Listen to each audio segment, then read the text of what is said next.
माननीय माननीय प्रधानमंत्री जी का हार्दिक अभिनंदन।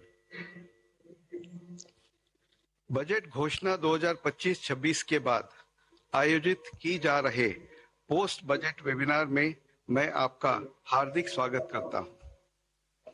यह वेबिनार अर्थव्यवस्था में निवेश, सुगम जीवन और सुगम यात्रा यानी investing in economy, ease of living and ease of travel, लोगों में निवेश यानी इन्वेस्टिंग इन पीपल और नवाचार में निवेश, इन्वेस्टिंग इनोवेशन के विषय में आयोजित किया जा रहा है। इस वेबिनार का उद्देश्य सभी संबंधित हितधारकों, स्टेक होल्डर्स को सरकार के दृष्टिकोण से अवगत कराना और उनके रचनात्मक विचार जानना है। इस वेबिनार में 29 मंत्रालय, 29 सत्र में लगभग 100 पैनलिस्ट और 25,000 से अधिक प्रतिभागी शामिल हैं। इस वेबिनार में बजट के 43 अनुच्छेदों पैरा पर चर्चा होगी। अब मैं माननीय प्रधानमंत्री जी से अनुरोध करता हूं कि वे हमारी मार्गदर्शन करें। नमस्कार। आप सभी का इस महत्वपूर्ण बजट वेबिनार में स्वागत है, अभिनंदन है। Investing in people, economy and innovation, ये एक ऐसी थीम है जो विकसित भारत के रोडमैप को डिफाइन करती है। इस साल के बजट में आपको इसका प्रभाव भी बहुत बड़े स्केल पर दिख रहा है। इसलिए यह बजट भारत के भविष्य का ब्लूप्रिंट बनकर सामने आया है। हमने इन्वेस्टमेंट में जितनी प्राथमिकता इंफ्रास्ट्रक्चर और इंडस्ट्रीज को दी है, उतनी ही प्राथमिकता पीपल, इकोनॉमी और इनोवेशन को भी दी है। आप सब जानते हैं, कैपेसिटी बिल्डिंग और टैलेंट नर्चरिंग ये देश की प्रगति के लिए फाउंडेशन स्टोन का काम करती है। इसलिए अब विकास के अगले चरण में हमें इन क्षेत्रों में और ज्यादा निवेश करना है। इसके लिए हम सभी स्टेक होल्डर्स को आगे आना होगा, क्योंकि ये देश की इकोनॉमिक सक्सेस के लिए आवश्यक है और साथ ही ये हर ऑर्गेनाइजेशन की सक्सेस का भी आधार है। साथियों, इन्वेस्टमेंट इन पीपल का विजन 3 पिलर्स पर खड़ा होता है: एजुकेशन, स्किल और हेल्थ केयर। आज आप देख रहे हैं, भारत का एजुकेशन सिस्टम कई दशक के बाद कितने बड़े ट्रांसफॉर्मेशन से गुजर रहा है। नेशनल एजुकेशन पॉलिसी जैसे बड़े कदम, आईआईटीज का विस्तार,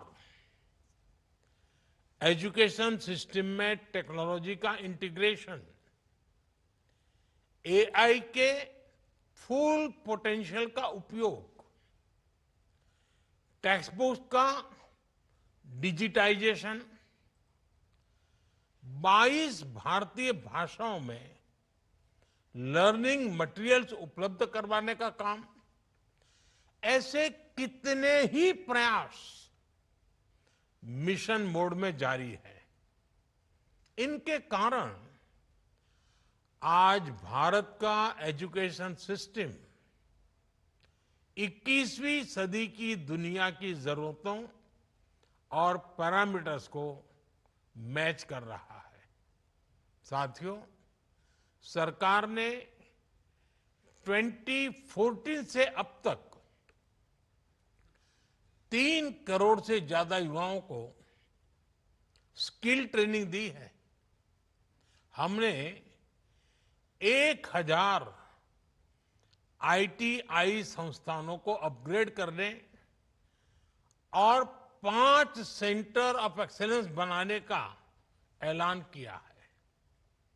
हमारा लक्ष्य है कि युवाओं की ट्रेनिंग ऐसी होनी चाहिए कि वो हमारी इंडस्ट्री की जरूरतों पूरी कर सके। इसमें हम ग्लोबल एक्सपर्ट से मदद लेकर ये सुनिश्चित कर रहे हैं कि हमारे युवा वर्ल्ड लेवल पर compete कर सके। इन सब प्रयासों में हमारी इंडस्ट्री और एकेडेमिया की सबसे बड़ी भूमिका है।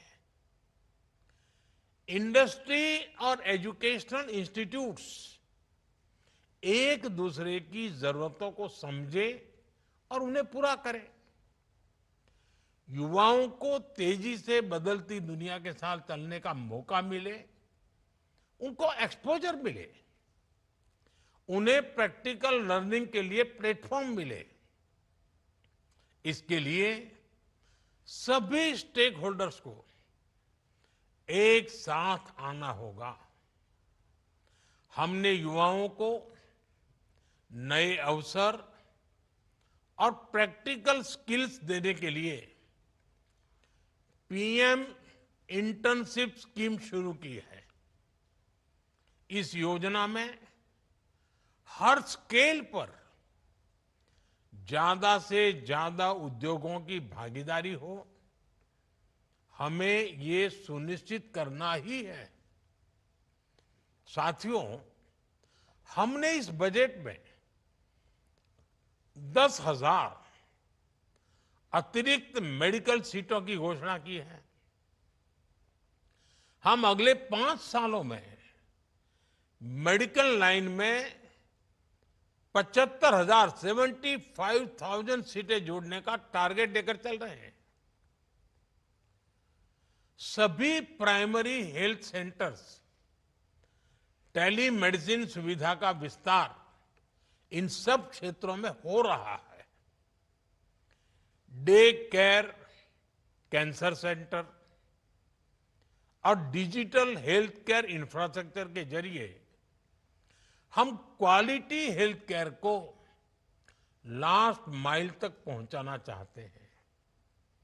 आप कल्पना कर सकते हैं इससे लोगों के जीवन में कितना बड़ा परिवर्तन आएगा।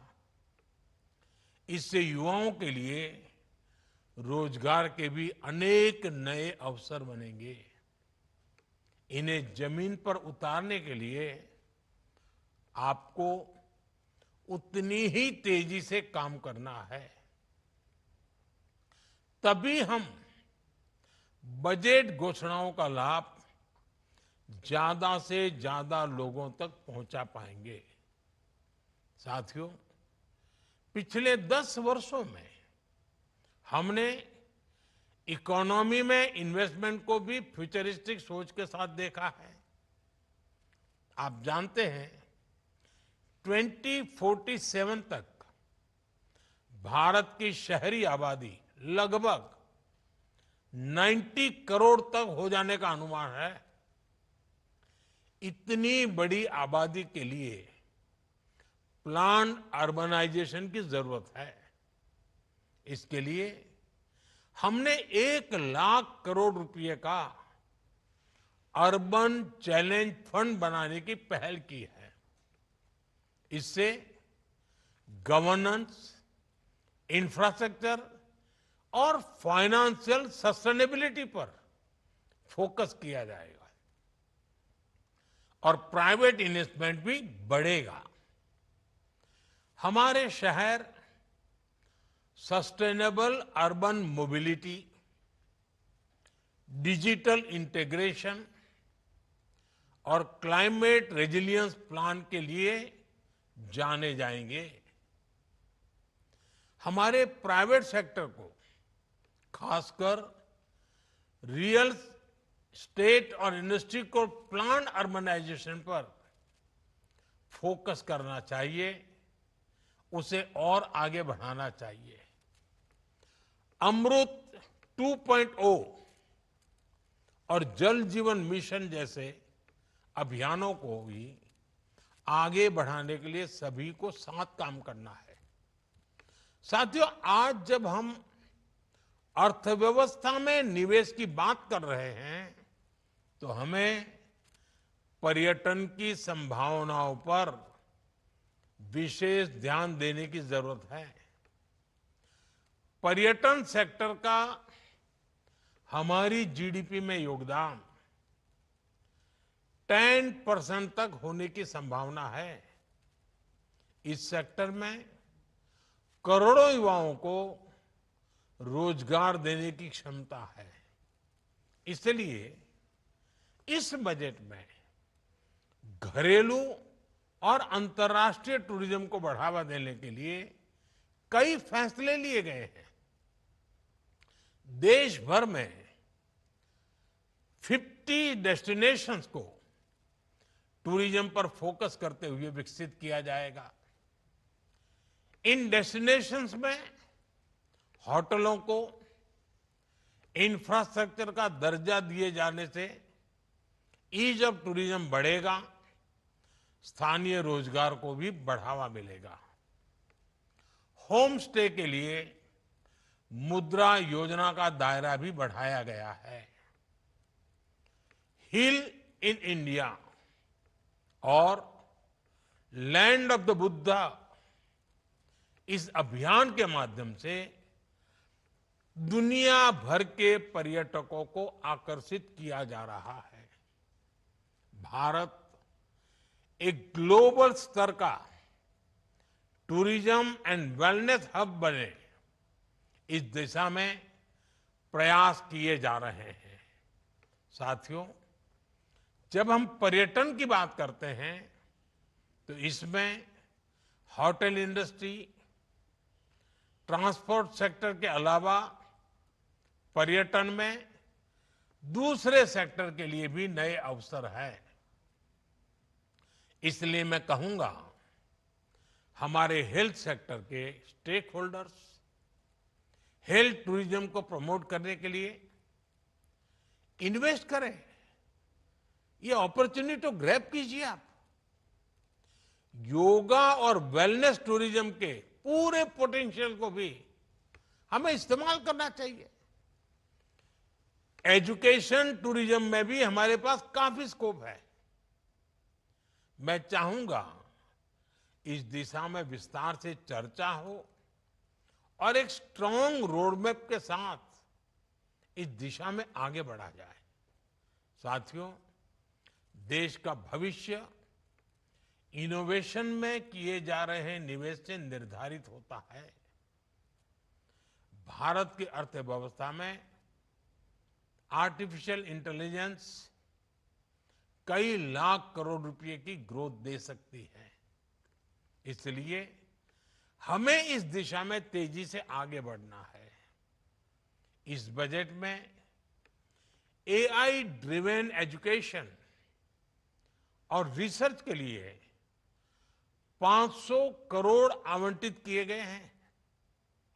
भारत एआई की क्षमताओं को विकसित करने के लिए नेशनल लार्ज लैंग्वेज मॉडल की स्थापना भी करेगा। इस दिशा में हमारे प्राइवेट सेक्टर को भी दुनिया से एक कदम आगे रहने की जरूरत है। एक रिलायबल, सेफ और डेमोक्रेटिक देश जो एआई में इकोनॉमिकल सॉल्यूशंस दे सके, विश्व को उसका इंतजार है।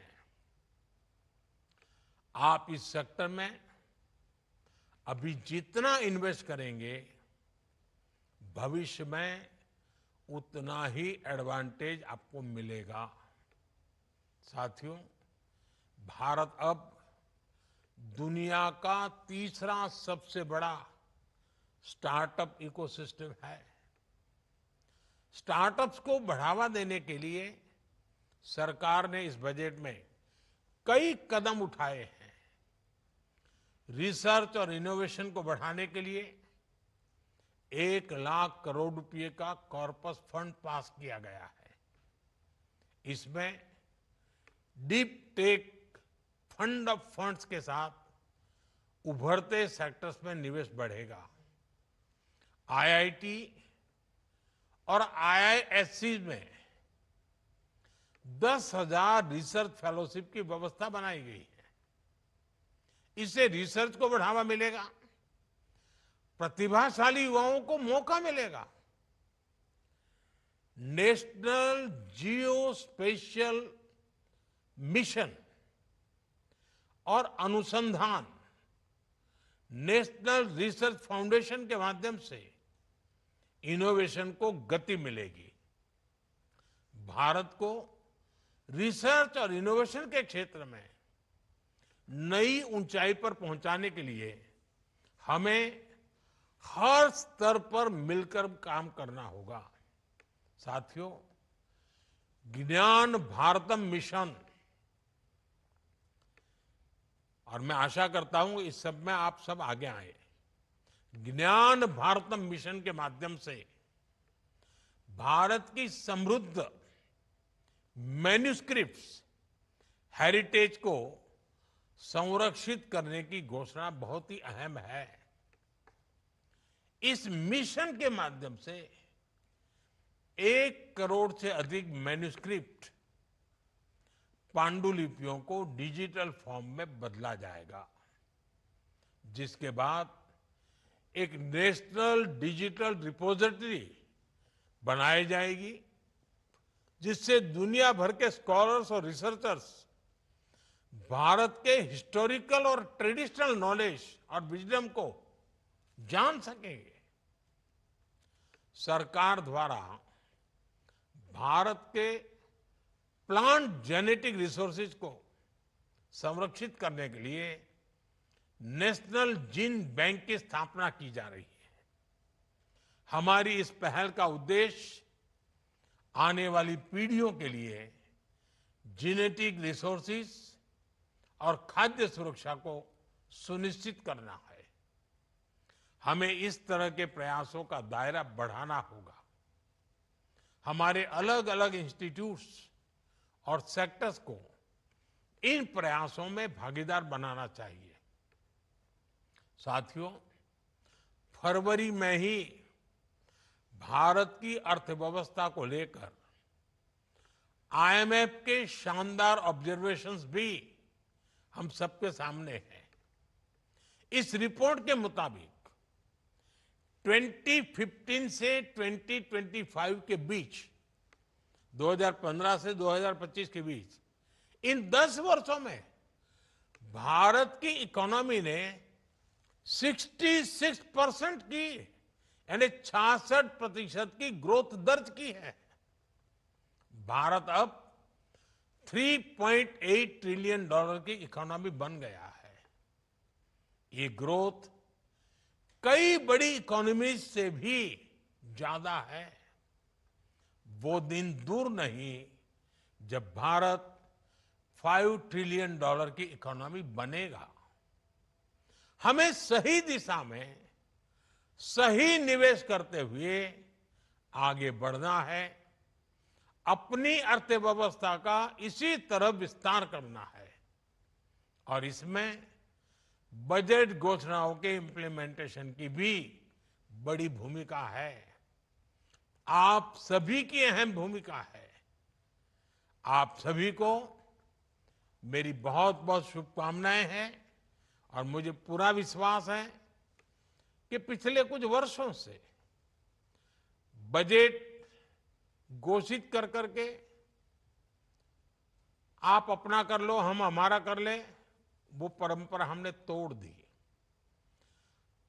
बजट बनाते से पहले भी आपके साथ बैठते हैं, बजट बनने के बाद भी, घोषित करने के बाद भी जो चीजें सामने आती हैं उसको इंप्लीमेंट करने के लिए भी हम आपके साथ बैठते हैं। शायद जन भागीदारी का ये मॉडल बहुत रेयर होता है और मुझे खुशी है कि लगातार प्रतिवर्ष इस एक मंथन के कार्यक्रम को बल भी मिल रहा है, उत्साह से लोग भी जुड़ रहे हैं और हर एक को लगता है कि बजट के पूर्व जितनी बातें हम करते हैं उससे ज्यादा महत्वपूर्ण बातें बजट के बाद इंप्लीमेंटेशन में उपयोगी होती है। मुझे विश्वास है हम सबका ये सामूहिक मंथन हमारे सपनों को 140 करोड़ देशवासियों के सपनों को पूर्ण करने में बहुत बड़ा रोल प्ले करेंगे। मेरी आप सबको बहुत बहुत शुभकामनाएं हैं। धन्यवाद।